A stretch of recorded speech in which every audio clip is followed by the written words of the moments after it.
నమస్కారం దూరదర్శన్ వార్తలకు స్వాగతం నేను లావణ్య ముందుగా వార్తల్లోని ముఖ్యాంశాలు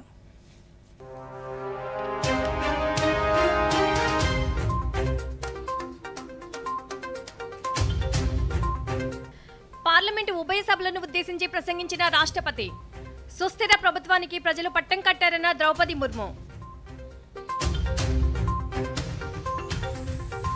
రైతుల సంక్షేమం కోసం కేంద్ర ప్రభుత్వం నిరంతరం కృషి చేస్తుందన్న రాష్ట్రపతి ప్రజా సంక్షేమమే లక్ష్యంగా పలు సంస్కరణలు అమలు చేస్తుందని వెల్లడి విజయవాడలో దివంగత రామోజీరావు సంస్మరణ సభ నివాళులర్పించిన ముఖ్యమంత్రి ఉప ముఖ్యమంత్రి వైఎస్ఆర్సీపీ ప్రభుత్వం పోలీస్ వ్యవస్థను నిర్వీర్యం చేసిందన్న రాష్ట్ర హోంమంత్రి గంజాయి నిర్మూలనపై అవగాహన కార్యక్రమాలు నిర్వహిస్తామన్న వంగలపూడి అనిత రాష్ట్రంలో తాగునీటి సరఫరాపై ప్రత్యేక దృష్టి పెట్టాలన్న ఉప ముఖ్యమంత్రి డయేరియా కేసుల పట్ల అప్రమత్తంగా ఉండాలని పవన్ కళ్యాణ్ ఆదేశం ప్రధాని మన్ కీ బాత్ కార్యక్రమం ఈ నెల 30వ తేదీ ఆదివారం ఉదయం 11 గంటలకు తెలుగు అనువాదం వెనువెంటనే దూరదర్శన్ సప్తగిరిలో ప్రసారం 18వ లోక్సభ ప్రత్యేక సమావేశాల్లో భాగంగా రాష్ట్రపతి ద్రౌపది ముర్ము ఉభయ సభలను ఉద్దేశించి ఈరోజు ప్రసంగించారు. మూడోసారి అధికారం చేపట్టిన ప్రధానమంత్రి నరేంద్ర మోడీ ప్రభుత్వ బాధ్యతలను ఆమె వివరించారు. కొత్తగా ఎన్నికైన సభ్యులను రాష్ట్రపతి అభినందించారు. ప్రపంచంలోనే అతిపెద్ద ఎన్నికలు సజావుగా జరిగాయన్నారు. ఎన్నికల ప్రక్రియను విజయవంతంగా నిర్వహించిన కేంద్ర ఎన్నికల సంఘానికి అభినందనలు తెలిపారు.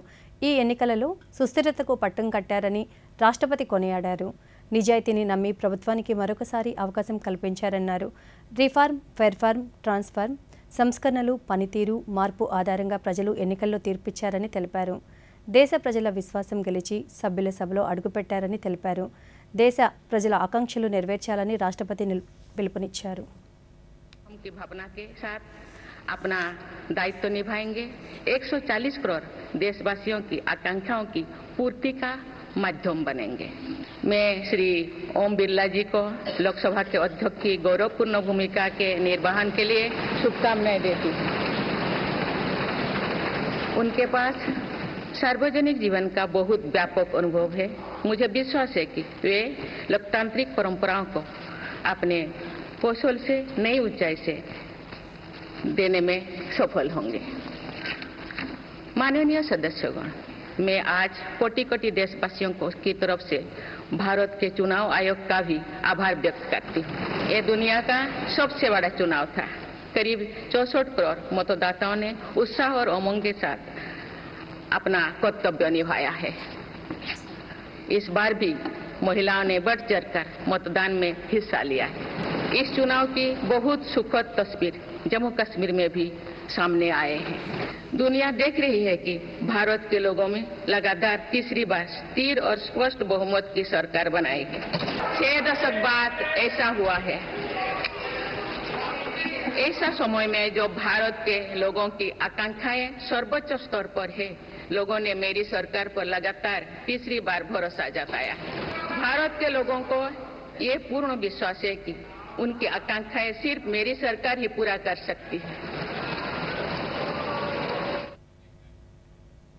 గత 10 ఏళ్లలో ప్రభుత్వం సుస్థిర అభివృద్ధిని సాధించిందని రాష్ట్రపతి ద్రౌపది ముర్ము తెలిపారు. జమ్మూ కాశ్మీర్ విషయంలో శత్రు దేశాలు అంతర్జాతీయ వేదికపై దుష్ప్రచారం చేస్తున్నాయన్నారు. కానీ ఈసారి కాశ్మీర్ లోయలో మార్పు కనిపించిందన్నారు.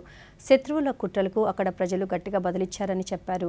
జమ్మూ కాశ్మీర్ ప్రజలు పెద్ద ఎత్తున ఓటింగ్లో పాల్గొనడం విశేషమని పేర్కొన్నారు. త్వరలో 3వ అతిపెద్ద ఆర్థిక వ్యవస్థగా భారత్ ఎదుగుతుందని ఆకాంక్షిస్తున్నట్లు తెలిపారు. ప్రభుత్వం రైతుల సంక్షేమం కోసం నిరంతరం పనిచేస్తుందన్నారు. చిన్న సన్నకారు రైతుల కోసం ప్రధానమంత్రి కిసాన్ సమ్మాన్ నిధి కింద ఇప్పటి వరకు 3,20,000 కోట్ల రూపాయలు అందించామన్నారు. ఆర్థిక భరోసా కోసం నేరుగా రైతుల ఖాతాలలోనే నగదు జమ చేస్తున్నామన్నారు. इसको वैश्विक मंचों पर जम्मू कश्मीर की राय के रूप में दुष्प्रचारित करते रहे, लेकिन इस बार कश्मीर घाटी ने देश और दुनिया में ऐसे हार ताकत को करारा जवाब दिया है। पहली बार इस लोकसभा चुनाव में घर पर जाकर भी मतदान कराया गया है। मैं लोकसभा चुनाव से जुड़ी हर कर्मी को सराहना करती हूं और अभिनंदन करती हूं। माननीय सदस्यगण, रिफॉर्म, परफॉर्म और ट्रांसफॉर्म के संकल्प ने आज भारत को दुनिया की सबसे तेजी से बढ़ने वाली अर्थव्यवस्था बना दिया है। 10 साल में भारत 11वें नंबर की अर्थव्यवस्था से ऊपर उठकर 5वें नंबर पर पहुंचा है। साल 2021 से लेकर साल 2024 के बीच भारत में औसतन 8% की रफ्तार से विकास किया है और ये ग्रोथ सामान्य समय में नहीं हुई है। बीती वर्षों में हमने 100 साल की सबसे बड़ी आपात देखी। वैश्विक महामारी के कालखंड और विश्व के अलग अलग कोने में चल रही संघर्षों के बावजूद भारत ने ये विकास दर हासिल की है। ये बीते 10 साल के रिफॉर्म्स और राष्ट्रहित में के लिए किए गए फैसला के कारण संभव है। आज भारत अकेले ही दुनिया की ग्रोथ में 15% का योगदान दे रही है। अब मेरी सरकार भारत को विश्व की तीसरे नंबर की इकोनॉमी बनाने में जुटी हुई है। ప్రజా సంక్షేమం కోసం కేంద్ర ప్రభుత్వం అనేక సంస్కరణలు అమలు చేస్తుందని రాష్ట్రపతి ద్రౌపది ముర్ము పేర్కొన్నారు. మహిళల ఆర్థిక పరిస్థితులు మెరుగయ్యాయని తెలిపారు. నారీమణుల అభివృద్ధికి అనేక కార్యక్రమాలు చేపట్టామని, పెద్ద ఎత్తున మౌలిక సౌకర్యాల కల్పనకు ప్రాధాన్యత కల్పిస్తున్నామన్నారు. ఈ రంగంలో భారీగా పెట్టుబడులు పెట్టామన్నారు. ప్రపంచ వృద్ధిలో భారత్ 15% భాగస్వామ్యం సాధిస్తుందని తెలిపారు. అన్ని రంగాలలో ఉపాధి అవకాశాలు మెరుగ్గా ఉన్నాయన్నారు. గ్రీన్ ఎనర్జీ సాధించిన దిశగా ప్రభుత్వం పనిచేస్తుందని, గ్రామీణ ప్రాంతాల్లో వేగంగా రోడ్ల విస్తరణ జరుగుతుందని రాష్ట్రపతి వివరించారు. పౌర విమానయాన రంగంలో అనేక మార్పులు తీసుకొచ్చామన్నారు. రాష్ట్రపతి ఈశాన్య రాష్ట్రాల అభివృద్ధికి ప్రభుత్వం అధిక ప్రాధాన్యత ఇస్తున్నట్లు తెలిపారు. డిజిటల్ ఇండియా సాధనకు ప్రభుత్వం సంకల్పించిందని, రక్షణ రంగాన్ని మరింత బలోపేతం చేసినట్లు వివరించారు. नेट जीरो के लिए आज भारत के प्रयास कई दूसरे देशों को प्रेरित कर रहे हैं। इंटरनेशनल सोलर अलायंस जैसे पहल पर आज रिकॉर्ड संख्या में दुनिया के देश हमारे साथ जुड़े हैं। माननीय सदस्यगण, आने वाला समय ग्रीन एरा यानी हरित युग का है। मेरी सरकार इसके लिए भी हर जरूरी कदम उठा रही है। हम हरित उद्योगों पर निवेश बढ़ा रहे हैं, जिससे ग्रीन जॉब्स भी बढ़े हैं। ग्रीन एनर्जी हो या फिर ग्रीन मोबिलिटी, हर मोर्चे पर हम बड़े लक्ष्यों के साथ काम कर रहे हैं। मेरी सरकार अपने शहरों को दुनिया के बेहतरीन लिविंग स्पेस बनाने ఉభయ సభలను ఉద్దేశించి ప్రసంగించిన రాష్ట్రపతి ద్రౌపది ముర్ము తన ప్రసంగంలో ఇటీవల దేశవ్యాప్తంగా జరిగిన నెట్ ప్రవేశ పరీక్షల్లో వెలుగుచూసిన అక్రమాలను ప్రస్తావించారు. ప్రభుత్వం చేపట్టే నియామకాలు పరీక్షల్లో పవిత్రత ఉంటుందని తెలిపారు. అన్ని పరీక్షలు పారదర్శకంగా జరుగుతాయని వెల్లడించారు. పేపర్ లీకులు, పరీక్షల్లో అక్రమాలకు సంబంధించిన కేసుల్లో ఉన్నత స్థాయిలో విచారణ జరుగుతుందన్నారు. ఇలాంటి ఘటనలలో రాజకీయాలకు అతీతంగా వ్యవహరించాల్సిన అవసరం ఉందని హితవు పలికారు. నీట్ తదితర పరీక్షలను పగడ్బందీగా నిర్వహిస్తామన్న రాష్ట్రపతి పేపర్ లీకేజీ నిందితులపై కఠిన చర్యలు తీసుకుంటామని వెల్లడించారు. सुनिए, परीक्षाएं किसी भी कारण से इनमें रुकावट आए ये उचित नहीं है। इनमें शुचिता और पारदर्शिता बहुत जरूरी है। हाल ही में कुछ परीक्षाओं में हुई पेपर लीक की घटनाओं की निष्पक्ष जांच और दोषियों को कड़ी से कड़ी सजा दिलवाने के लिए मेरी सरकार प्रतिबद्ध है। इससे पहले भी हमने देखा है कि कई राज्यों में पेपर लीक की घटनाएं होती रही है। इस पर दलीय राजनीति से ऊपर उठकर देशव्यापी ठोस उपाय करने की जरूरत है। संसद ने भी परीक्षा में होने वाली गड़बड़ियों के विरुद्ध एक सख्त कानून बनाया है। ఈనాడు గ్రూపు సంస్థల అధిపతి, రామోజీ గ్రూపుల సంస్థల చైర్మన్ దివంగత చెరుకూరి రామోజీరావు సంస్మరణ సభ ఈరోజు విజయవాడ సమీపంలోని కానూరులో నిర్వహించారు. రాష్ట్ర ప్రభుత్వ ఆధ్వర్యంలో నిర్వహించిన ఈ కార్యక్రమంలో ముఖ్యమంత్రి నారా చంద్రబాబు నాయుడు, ఉప ముఖ్యమంత్రి కె పవన్ కళ్యాణ్ సహా పలువురు రాష్ట్ర మంత్రులు, రాజకీయ ప్రముఖులు, పాత్రికేయులు హాజరయ్యారు. ఈ సందర్భంగా ముఖ్యమంత్రి మాట్లాడుతూ రామోజీరావు సమాజానికి ఎంతో సేవ చేశారన్నారు. ఆయన స్ఫూర్తిని భావితరాలకు అందించాలన్నారు. మారుమూల గ్రామంలో పుట్టి పట్టుదలతో అత్యున్నత స్థాయికి ఎదిగారన్నారు. మీడియా రంగంలో ఆయన అందించిన సేవలకు గాను ఎన్నో పురస్కారాలు అందుకున్నారన్నారు.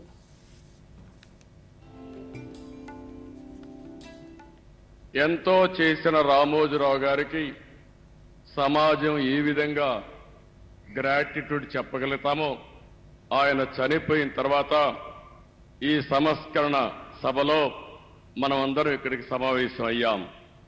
మనం చేయగలిగేది నివాళులర్పించడం, ఆయన స్ఫూర్తిని గుర్తుపెట్టుకోవడం, అదే స్ఫూర్తి భావితరాలకు అందించవలసిన బాధ్యత మనందరికీ ఉంది. ఒకే ఒక ఎన్టీఆర్ ఉంటాడు, ఒకే ఒక రామోజీరావు గారు ఉంటారు. వారిని ఎవ్వరు కూడా జీవితంలో అధిగమించలేరు, అది ఎవరికి సాధ్యం కాదు. అలాంటి ఒక అసాధారణ శక్తి, ఆయన ఒక వ్యక్తి కాదు, ఒక వ్యవస్థ. అలాంటి వ్యవస్థను నిర్మాణం చేసిన వ్యక్తి రామోజీరావు గారు. ఆయన ఒకసారి చూస్తే ఏ రంగం తీసుకున్నా ఆ రంగంలో నెంబర్ 1గా ఉండడం, ఏ రంగం తీసుకున్నా దాన్ని మెగా స్కేల్లో ఆలోచించడం, ఇంకొక పక్కన అందులో ఏది చూసినా కూడా ఒక పద్ధతి ప్రకారం. ప్రజా సమస్యల పరిష్కారానికి రామోజీరావు రాజీలేని పోరాటం చేశారని ఉప ముఖ్యమంత్రి పవన్ కళ్యాణ్ అన్నారు.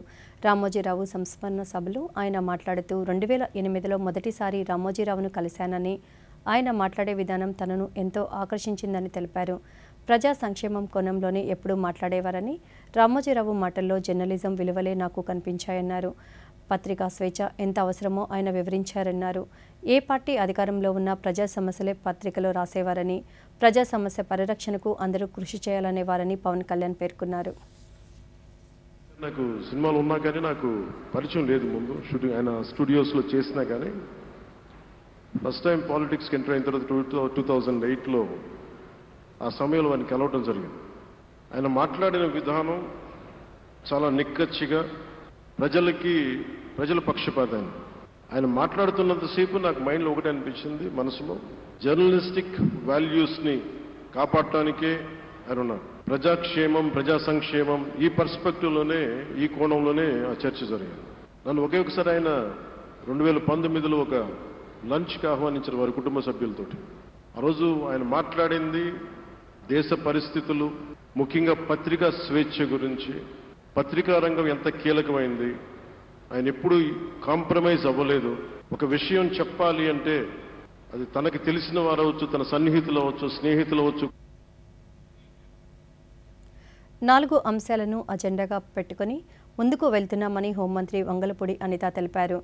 గంజాయి నిర్మూలన, మహిళలకు రక్షణ, పోలీసుల సంక్షేమం, పోలీసుల శాఖలో నియామకాల భర్తీకి చర్యలు తీసుకుంటామని తెలిపారు. గత ప్రభుత్వంలో నిబంధనలకు విరుద్ధంగా పనిచేసిన అధికారులపై చట్టపరంగా చర్యలుంటాయని తెలిపారు. పగ, ప్రతీకారాలకు దూరంగా రాష్ట్ర అభివృద్ధి కోసం పనిచేస్తామని చెప్పారు. డీజీపీ ఇతర ఉన్నతాధికారులతో సమావేశం అనంతరం ఆమె మీడియాతో మాట్లాడుతూ వైసీపీ ప్రభుత్వ హయాంలో పోలీస్ వ్యవస్థను నిర్వీర్యం చేశారన్నారు. గంజాయి నిర్మూలనపై అవగాహన కార్యక్రమాలు నిర్వహిస్తున్నామని తెలిపారు. ఇందుకు సంబంధించి ఇప్పటికే ఉపసంఘం ఏర్పాటు చేశామని, 100 రోజుల ప్రణాళిక ఏ విధంగా అమలు చేయాలనే దానిపై చర్చిస్తున్నామని తెలిపారు. ఏ రోజైనా పోలీస్ వాళ్ళని మనం కాపులాలు పెట్టుకోవడానికో లేకపోతే వాళ్ళ చేత పని చేయించుకోవడానికో చూసుకున్నాం తప్పించి, పోలీస్ డిపార్ట్మెంట్కి కావాల్సిన ఇన్ఫ్రాస్ట్రక్చర్ ఉందా, పోలీస్ డిపార్ట్మెంట్ వాళ్ళకి కావాల్సిన ఇమ్యూనిటీస్ మనం ఇస్తున్నామా లేదా, పోలీస్ డిపార్ట్మెంట్ వెల్ఫేర్ మనం చూస్తున్నామా లేదా, అసలు పోలీస్ డిపార్ట్మెంట్కి ఏం కావాలి అని ఏ ఒక్క రోజైనా ఎవరైనా కూర్చొని మాట్లాడే సందర్భం వచ్చి ఉంటుంటే ఈరోజు మా ఎదురుగా ఇన్ని సమస్యలు ఉండేవి కాదేమో అనిపిస్తుంది. గ్రేహౌండ్స్ అకాడమీకి సెంట్రల్ గవర్నమెంట్ నుంచి డబ్బులు వచ్చినా కూడా లాస్ట్ 5 yearsలో కన్స్ట్రక్షన్ చేయకపోవడం వల్ల ఇప్పటికీ కూడా ఎన్హాన్స్మెంట్కి ఫైల్ వెళ్ళింది తప్ప ఈ రోజుకి గ్రేహౌండ్స్ ఒక అకాడమీ కూడా మనం చేసుకోలేకపోయామంటే ఎంత దుర్భరమైన పరిస్థితిలో ఉన్నాం. ఎందుకంటే నేషనల్ క్రైమ్ రిపోర్ట్ ప్రకారం ఉమెన్ మిస్సింగ్ కేసులు కానీ, అదేవిధంగా గాంజాయి కేసులు కానీ, రోడ్ యాక్సిడెంట్స్ విషయంలో కానీ, ఉమెన్ అట్రాసిటీస్ కానీ, ఇవన్నీ చూసుకుంటే మనకి టాప్ 3లోనో 4లోనో మనం ఉండే పరిస్థితి ఉండేది. సో అటువంటి సిచ్యువేషన్ నుంచి ఒక మార్పు అనేది తీసుకురావాలి. క్లియర్ కట్గా పోలీస్ డిపార్ట్మెంట్ వాళ్ళు కనుక మనం అందరం కూడా కలిసి విత్ పబ్లిక్ పార్ట్నర్షిప్తో, పీపుల్ పార్ట్నర్షిప్తో కనుక మనం ముందుకు వెళ్ళగలిగితే డెఫినెట్గా పోలీస్ డిపార్ట్మెంట్లో రిఫార్మ్స్ తీసుకురావచ్చు. నేను దాని మీదనే. వార్తల్లో స్వల్ప విరామం. ఈ విషయాలకు కూడానే అన్ని ప్రాపర్ గా జరుగుతాయి. నిన్న అతని బ్యాంక్ అకౌంట్ లో 15,000 రూపాయల ఫ్రాడ్ జరిగింది తెలుసా? అయినా ఏ టెన్షన్ లేదు అతనికి. చూడు, టెన్షన్ ఎందుకు? నా తప్పేం లేదుగా. అయినా ఫ్రాడ్ జరిగినప్పుడు నేను వెంటనే బ్యాంక్ ఇన్ఫార్మ్ చేసేసా. ఆర్బీఐ అంటుంది, మీ అకౌంట్ లోంచి ఎవరైనా మోసంగా డబ్బు తీసినట్టయితే బ్యాంకుకి వీలైనంత త్వరగా ఇన్ఫార్మ్ చేయండి. 3 రోజుల్లోగా చేస్తే ఏ నష్టం ఉండదు. ఎంత లేట్ చేస్తే అంత ఎక్కువ నష్టం. ఇంకోటి, అన్ని జరిగిపోవు, ప్రాపర్ గా జరిపించాల్సి వస్తుంది. ఆర్బీఐ అంటుంది, విషయాలు తెలుసుకోండి, జాగరూకంగా ఉండండి. వార్తలకు తిరిగి స్వాగతం. రాష్ట్రంలో ఇటీవల డయేరియా కేసులు నమోదవుతున్న నేపథ్యంలో తాగునీటి సరఫరాపై ప్రత్యేక శ్రద్ధ పెట్టాలని రాష్ట్ర ఉప ముఖ్యమంత్రి, పంచాయతీరాజ్, గ్రామీణాభివృద్ధి, తాగునీటి సరఫరా శాఖ మంత్రి కె పవన్ కళ్యాణ్ అధికారులను ఆదేశించారు. విజయవాడ క్యాంపు కార్యాలయంలో ఈరోజు ఆయన మాట్లాడుతూ గ్రామీణ నీటి సరఫరా, పంచాయతీరాజ్, ఇంజనీరింగ్ విభాగాల అధికారులతో సమీక్ష నిర్వహించారు. ఈ సందర్భంగా మంత్రి మాట్లాడుతూ ప్రతి ఇంటికి కుళాయి ద్వారా సురక్షిత తాగునీటిని అందించే జలజీవన్ మిషన్ వంటి కేంద్ర ప్రభుత్వ పథకాల నిధులకు సంబంధించి రాష్ట్ర ప్రభుత్వం మ్యాచింగ్ గ్రాంట్ వివరాలు ఇవ్వాలని అధికారులను ఆదేశించారు. గత ప్రభుత్వం ఈ పథకం నిధులను వినియోగించుకోలేకపోయిందని వ్యాఖ్యానించారు. తాగునీటి సరఫరాలో జాగ్రత్తలు తీసుకోవాలని సూచించారు.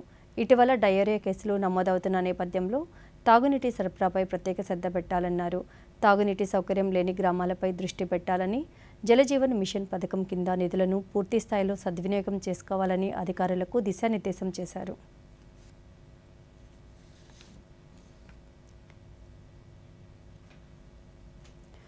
నిరుద్యోగులకు ఉపాధి కల్పించేలా చిన్న మధ్య తరహా పరిశ్రమలను తీసుకొస్తామని సూక్ష్మ, మధ్య, చిన్న తరహా పరిశ్రమల శాఖ మంత్రి కొండపల్లి శ్రీనివాస్ తెలిపారు. విజయవాడలో సూక్ష్మ, చిన్న, మధ్య తరహా పరిశ్రమల దినోత్సవం సందర్భంగా ఆంధ్రప్రదేశ్ చిన్న, మధ్య తరహా పరిశ్రమల సంఘాల సమాఖ్య ఆధ్వర్యంలో జరిగిన ఎంఎస్ఎంఈ ప్రతినిధుల సమావేశంలో మంత్రి పాల్గొన్నారు. ఈ సందర్భంగా మంత్రి మాట్లాడుతూ మేనిఫెస్టోలో ప్రకటించిన విధంగా 20 లక్షల ఉద్యోగాలు కల్పించేందుకు కృషి చేస్తామని చెప్పారు. మహిళా పొదుపు సంఘాలను మరింత బలోపేతం చేస్తామని తెలిపారు. ఎవరైతే ఉన్నారో వాళ్ళందరూ సెలబ్రేట్ చేసుకోవాల్సిన రోజు ఈరోజు. ముఖ్యంగా ఈరోజు ఆంధ్రప్రదేశ్లో చిన్న మధ్య తరగతి ఇండస్ట్రీస్ ఏవైతే ఉన్నాయో ఆ ఇండస్ట్రీస్ కలిసి ఈరోజు విజయవాడలో ఫ్యాప్స్కో అనే organization and MSME development corporation అనే ఇద్దరు ఆర్గనైజేషన్ ఆధ్వర్యంలో ఒక ఎంఎస్ఎంఈ డే సెలబ్రేషన్స్ చేసుకోవడం జరిగింది. మరి అలాంటి దిశగా ఈరోజు కొన్ని ఎంఓఈస్ చేయడం జరిగింది. ముఖ్యంగా థ్రెడ్స్ కాన్సెప్ట్ మీద, అలాగే ఒక క్లస్టర్ డెవలప్మెంట్ సెంటర్ కూడా ప్రింటింగ్ సెంటర్ అది కూడా ఈరోజు శాంక్షన్ చేయడం. అదేవిధంగా కాలుష్యాన్ని దృష్టిలో పెట్టుకుని భవిష్యత్తులో ఆర్టీసీలో అన్ని బస్సులను ఎలక్ట్రికల్తో నడిచేలా చర్యలు తీసుకుంటామని రవాణా శాఖ మంత్రి రాంప్రసాద్ రెడ్డి అన్నారు. ఈరోజు ఆయన రాయచోటి ఆర్టీసీ బస్టాండ్ను పరిశీలించి 3 కొత్త బస్సులను ప్రారంభించారు. ఈ సందర్భంగా మంత్రి మాట్లాడుతూ గత ప్రభుత్వంలో ఆర్టీసీ నిర్వీర్యమైందన్నారు. అన్ని రకాలుగా ఆర్టీసీ సంస్థను అభివృద్ధి బాటలో నడిపేలాగా చర్యలు చేపడతామన్నారు. మహిళలకు ఆర్టీసీ బస్సులో ఉచిత ప్రయాణ పథకంపై పక్క రాష్ట్రాల్లో అధ్యయనం చేస్తున్నామని, అది పూర్తయిన వెంటనే ఇక్కడ కూడా మహిళలకు ఉచిత బస్సు ప్రయాణ పథకాన్ని ప్రవేశపెడతామన్నారు. 5 సంవత్సరాల్లో మన నియోజకవర్గ అభివృద్ధి కోసం తప్పకుండా పనిచేద్దాం. ఏ సమస్య ఉన్నా గ్రామ స్థాయిలో అయితేనే, మన మున్సిపాలిటీ పరిధిలోనైతేనే రాబోయే 5 సంవత్సరాల్లో ఏ విధమైన అభివృద్ధి కార్యక్రమాలు చేపట్టాలా, అలాగే మన బిడ్డల భవిష్యత్తు కోసం ఉద్యోగాలు అయితేనే వాళ్ళకి ఏ విధమైన సేవలు అందించేదానికైనా మన ప్రభుత్వం నేను సిద్ధంగా ఉన్నానని మీ ముందర తెలియజేసుకుంటున్నా. ఈరోజు ఏపీఎస్ఆర్టీసీలో కొత్తగా పేద ప్రజలకు అందుబాటులో వైద్యం ఉండే విధంగా ప్రభుత్వం అన్ని చర్యలు తీసుకుంటుందని రాష్ట్ర కార్మిక శాఖ మంత్రి వాసంశెట్టి సుభాష్ పేర్కొన్నారు. బిఆర్ అంబేద్కర్ కోనసీమ జిల్లా రామచంద్రపురం పట్టణంలోని ఏరియా ఆసుపత్రిని మంత్రి ఆకస్మిక తనిఖీలు చేశారు. బిల్స్, రికార్డ్స్ తనిఖీ చేసి బాధితులకు అందుతున్న వైద్య సేవలపై అసంతృప్తి వ్యక్తం చేశారు. జెనరిక్ మెడిసిన్ను అధిక ధరలకు అమ్మడం పైన, బ్లడ్ టెస్ట్ పరికరాలను ఆసుపత్రిలో అందుబాటులో ఉన్న పేషెంట్లను బ్లడ్ టెస్టుల కోసం బయట ల్యాబ్లకు పంపడం పైన ఆసుపత్రి సిబ్బందిపై మంత్రి తీవ్ర ఆగ్రహాన్ని వ్యక్తం చేశారు. అనంతరం మంత్రి మాట్లాడుతూ రామచంద్రపురం ఏరియా ఆసుపత్రి అవినీతి నిలయంగా మారిందని, దీనిని త్వరలోనే ప్రక్షాళన చేయాల్సిన అవసరం ఉందన్నారు. ఈ బాధ్యతగా ఎవరు కూడా కాకినాడ వెళ్లకుండా చూసే బాధ్యత తీసుకోమని కోరుతా ఉన్నాను. దాన్ని మీకు అన్ని వేళ నేను అన్ని రకాలుగా సహకరిస్తారు డిపార్ట్మెంట్ అంతా కూడా. అలాగే మీ సహకారం కూడా పేషెంట్ల మీద కొద్దిగా అక్కడక్కడ ఇసుక్కుంటున్నారని తెలిసింది. కాబట్టి కొద్దిగా మనం సౌమ్యంగా వాళ్ళు డీల్ చేసి గౌరవంగా పంపించాలని మనవి. ఆంధ్రప్రదేశ్ ప్రభుత్వ ప్రధాన కార్యదర్శి నీరబ్ కుమార్ ప్రసాద్ పదవీకాలాన్ని కేంద్ర ప్రభుత్వం పొడిగించింది. ఈ మేరకు డిఓపిటి ఉత్తర్వులు జారీ చేసింది.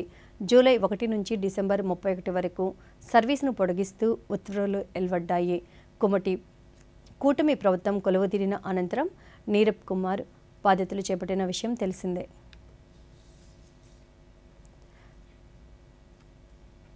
మన రాష్ట్రంలో అధిక శాతం రైతులు జీరో బడ్జెట్ న్యాచురల్ ఫార్మింగ్ చేస్తున్నారని, ఈ విధానం ఇతర రాష్ట్రాలకు ఆదర్శనీయమని చిత్తూరు జిల్లా కలెక్టర్ సుమిత్ కుమార్ తెలిపారు.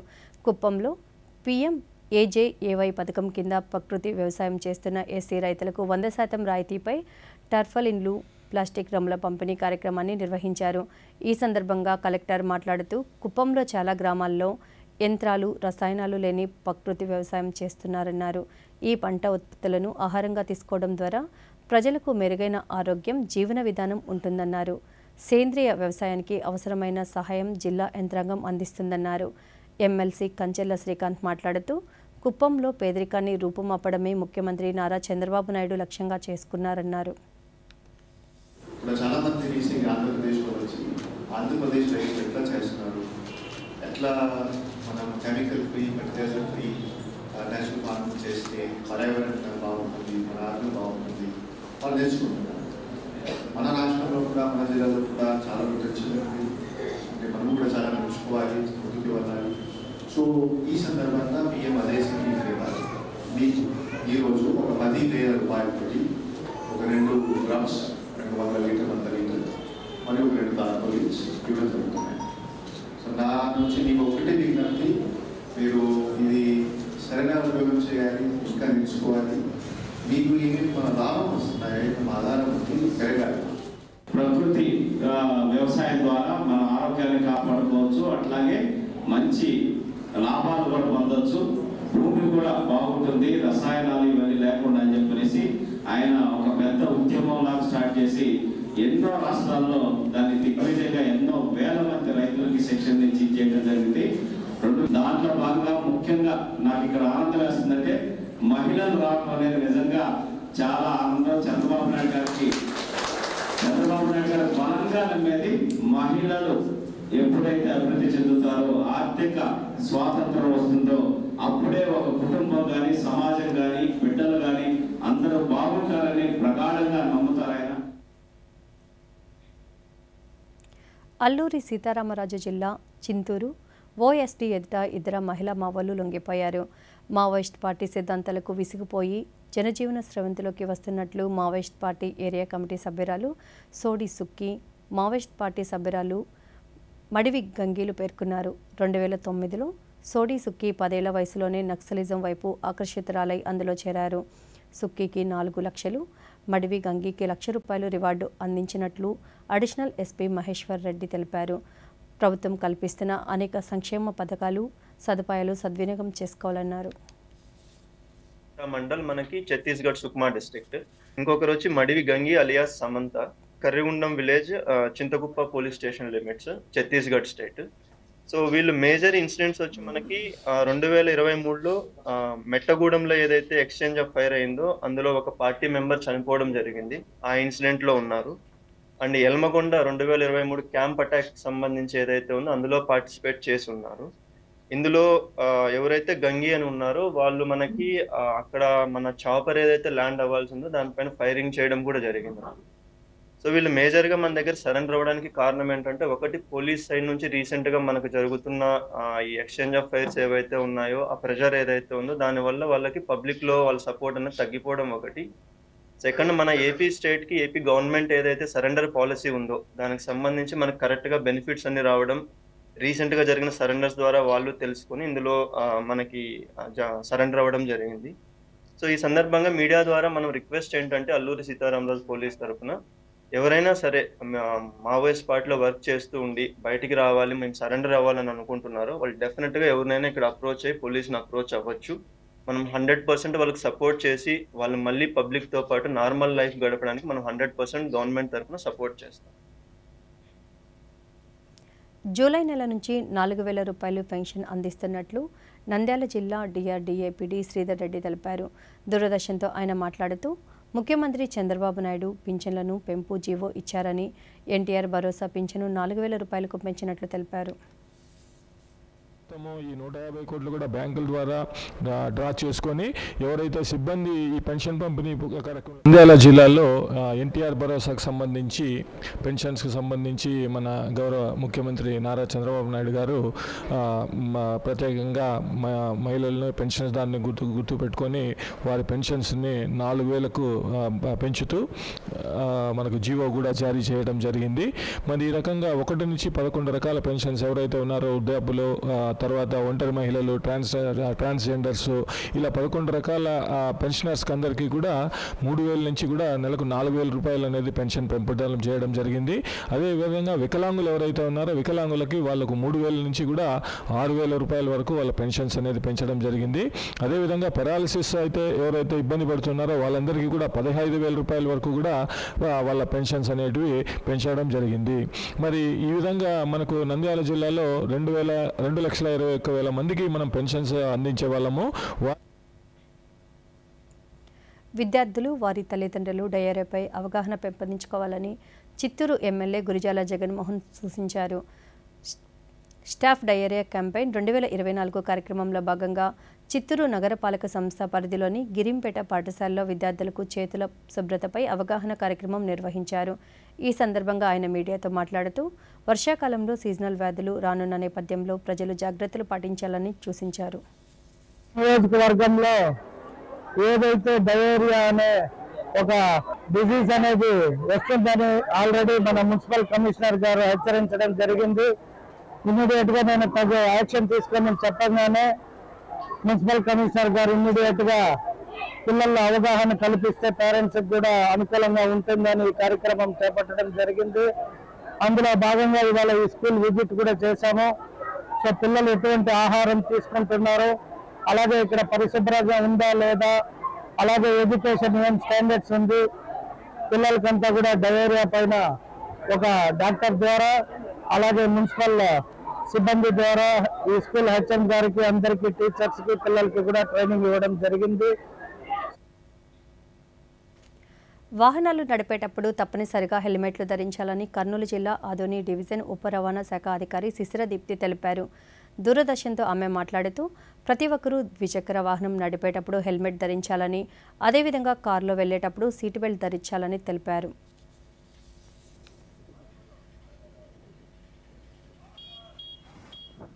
ఇప్పుడు మనకు గవర్నమెంట్ కూడా 100% హెల్మెట్లు వాడాలి, మన సేఫ్టీ కోసం అది ఐఎస్ఐ మార్కున్న హెల్మెట్సే వాడాలి అని చెప్పి ఇస్తుంది. హెల్మెట్ ఉపయోగం ఏంటి అంటే హెల్మెట్లో లోపలంతా మనకు సాఫ్ట్ మెటీరియల్ ఉంటుంది. ఆ సాఫ్ట్ మెటీరియల్తో మనం హెల్మెట్ కంపల్సరీ పెట్టి ల్యాప్ చేస్తాం. ఈ ల్యాప్ చేస్తే అది మన తలకాయకి కరెక్ట్గా కూర్చుంటుంది. ఇప్పుడు సడన్గా ఎక్కడన్నా కొలాడ్ అయ్యి తగిలి మనకు ఏమన్నా ఇప్పుడు రాయి మీద పడి అలా జరిగినప్పుడు ఆ సాఫ్ట్ మెటీరియల్ మనకు మన తలని కాపాడుతుంది. అలా తల యాక్సిడెంట్లో తలలో తగిలి ముక్కులో బ్లడ్ వచ్చి చనిపోయిన వాళ్ళు చాలామంది ఉన్నారు. సో ఇలాంటి పరిస్థితి ఇక్కడ ప్రజలకు ఎవరికి రాకూడదు. అందరూ దేశీయ స్టాక్ మార్కెట్ సూచీల జోరు కొనసాగుతుంది. ఉదయం నష్టాలతో ప్రారంభమైన సూచీలు తర్వాత పుంజుకొని సరికొత్త రికార్డును నమోదు చేశాయి. వరుసగా కొత్త జీవనకాల గరిష్టాలను నెలకొల్పుతూ వస్తున్న సూచీలు మరో కీలక మైలురాయిను అధిగమించాయి. ఈ ఉదయం సెన్సెక్స్ సూచీ 78,758 వద్ద ప్రారంభమైంది. ఆరంభంలో నష్టాల్లో కదలాడిన సూచీలు తర్వాత పుంజుకున్నాయి. ఈ క్రమంలో సెన్సెక్స్ ఇంట్రాడేలో 79,396 దగ్గర జీవనకాల గరిష్టాన్ని నమోదు చేసింది. నిఫ్టీ సైతం 24,000 మైలురాయిని తట్టి 24,087 వద్ద ఇంట్రాడే గరిష్టాన్ని అందుకుంది. సెన్సెక్స్ జూన్ 25న 78,000 మైలురాయిని అందుకోగా నిఫ్టీ 23,000 సెషన్లోనే 23,000 స్థాయి నుంచి 24,000 స్థాయికి చేరుకుంది. సెన్సెక్స్ చివరికి 568 పాయింట్ల లాభంతో 79,243 వద్ద ముగిసింది. నిఫ్టీ 175 పాయింట్ల లాభంతో 24,044 వద్ద స్థిరపడింది. డాలరుతో రూపాయి మారకం విలువ 83 రూపాయల 45 పైసలుగా నమోదైంది.